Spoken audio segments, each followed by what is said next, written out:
Selamat mendengarkan novel Dewa Perang Kunlun Nathan Clark. Bab 1897. Pedang Sakti Bumantara patah. Saat suara Judas Franco baru saja keluar, terdengar suara retakan yang renyah, menyebar ke seluruh penonton. Semua orang terkejut. Ekspresi Judas Franco membeku, seolah dibekukan es. Karena suara berderak berasal dari pedang Sakti Bumantara. Baru saja Nathan Clark menjepit pedang Sakti Bumantara dengan kedua tangannya. Kekuatan di lengannya melonjak. Dengan keras menjepit pedang Sakti Bumantara sampai patah. Suara itu seperti datang dari neraka yang dalam, meretakkan hati semua orang. Krak, saat pedang Sakti Bumantara patah, darah menyembur keluar dari sudut mulut dewa pembunuh sederhana. Tubuhnya terlempar seperti layangan putus. Setelah jatuh ke tanah, dia memuntahkan darah dengan hebat. Tetapi dia tidak merasakan sakit sama sekali. Karena dia masih dalam keadaan syok. Pedang Sakti Bumantara patah. Pedang Sakti yang ditempa sedemikian rupa patah. Kekuatan menakutkan macam apa ini? Apa dia iblis? Kalah. Dia kalah. Kalah total. Melihat pedang Sakti Bumantara yang patah di tangannya, dia ingin menangis. Semua orang terpana. Setiap orang diam tidak bergerak. Ekspresi membeku seperti patung. Semua orang sangat terkejut. Sulit dipercaya. Pedang Sakti Bumantara yang bisa membunuh dewa bisa-bisanya patah. Dan dipatahkan dengan telapak tangan. Kekuatan yang tak terbayangkan. Seperti dunia telah runtuh. Belasan siswa dewa pembunuh sederhana roboh dan duduk di tanah. Tubuh mereka berkedut hebat. Gemetaran. Dan tidak bisa berkata-kata. Pasukan Richard dan Pulau Leste terus membeku. Tidak bergerak sejak tadi. Mereka tampaknya terpana. Adegan ini terlalu mengejutkan mereka. Orang-orang yang menyaksikan pertarungan di tempat Dewan Angkasa serempak terdiam. Masalah yang mereka bingungkan tampaknya sudah terpecahkan saat ini. Bagaimana rantai naga bisa dibuka? Pedang Sakti Bumantara pun bisa dipatahkan. Sepertinya dapat dilakukan pada rantai naga. Orang ini terlalu kuat. Tidak mungkin. Ini. Orang normal tidak dapat menerima semua ini. Jelas-jelas mereka akan menang. Kenapa jadi begini? Hanya sekelompok kecil orang yang tersenyum. Ya, bagus. Dia akhirnya selamat. Di kemudian hari undang dia untuk bergabung dengan kita. Seseorang berkata sambil tertawa. Mengerti. Di tempat lain, seseorang tertawa dan berkata, menarik. Peringkat langit nomor 1 Utara Cakra. Menang. Kita menang. 7 dewa iblis menangis kegirangan. Mereka semua menangis. Benar saja. Keputusan mereka tidak salah untuk mengikuti Tuan Muda. Dia adalah pewaris Dewa Iblis. Dia pasti bisa menciptakan era Dewa Iblis yang baru. Tang. Nathan Clark melemparkan patahan pedang ke tanah dan mengeluarkan suara. Menarik semua orang dari keterkejutan. Apa ingin melanjutkan? Nathan Clark memandang Dewa Pembunuh Sederhana. Dewa Pembunuh Sederhana ingin berjuang. Tetapi menyadari semua kekuatannya telah hilang. Jika dia melanjutkan pertarungan, apa yang bisa dia lakukan? Semua jurus terkuatnya telah digunakan. Pedang Sakti Bumantara telah patah. Dia tidak bisa melawan Nathan Clark. Apa yang bisa dia lakukan selanjutnya? Aku kalah. Dewa Pembunuh Sederhana mengakui hasil pertarungan ini dengan berat hati. Kita menang. Tuan Perkasa.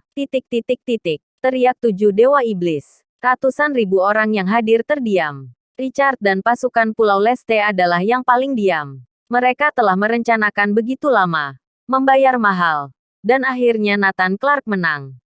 Masih ingin membunuhnya. Lihatlah Nathan Clark sekarang. Seolah tidak terjadi apa-apa. Terlihat lebih kuat dari sebelumnya. Begitu mengingat telah menghabiskan harga yang begitu tinggi. Hati semua orang meneteskan darah.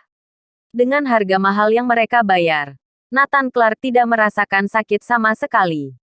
Sungguh mengerikan. Aku menepati janjiku. Bunuh atau potong semua, ikuti keinginanmu.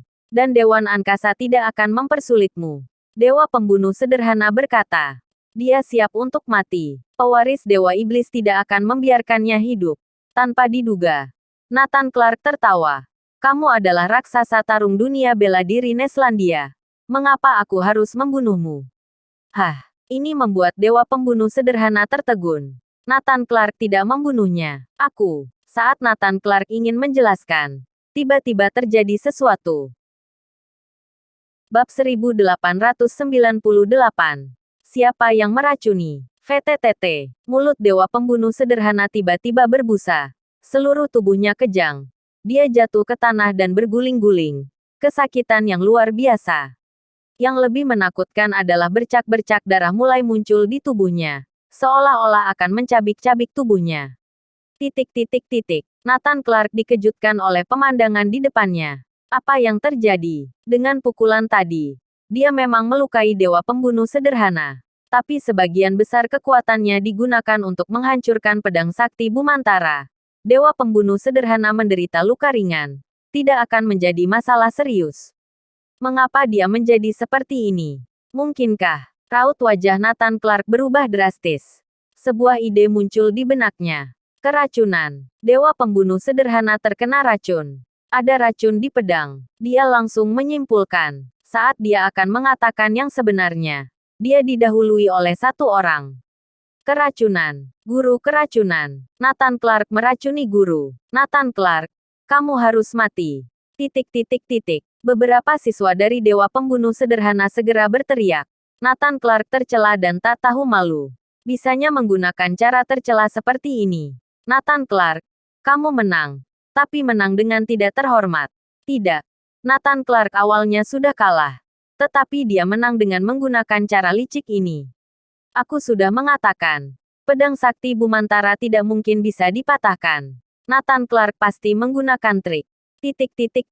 Nathan Clark bahkan tidak punya waktu untuk mengatakan apa-apa. Dia sudah divonis bersalah.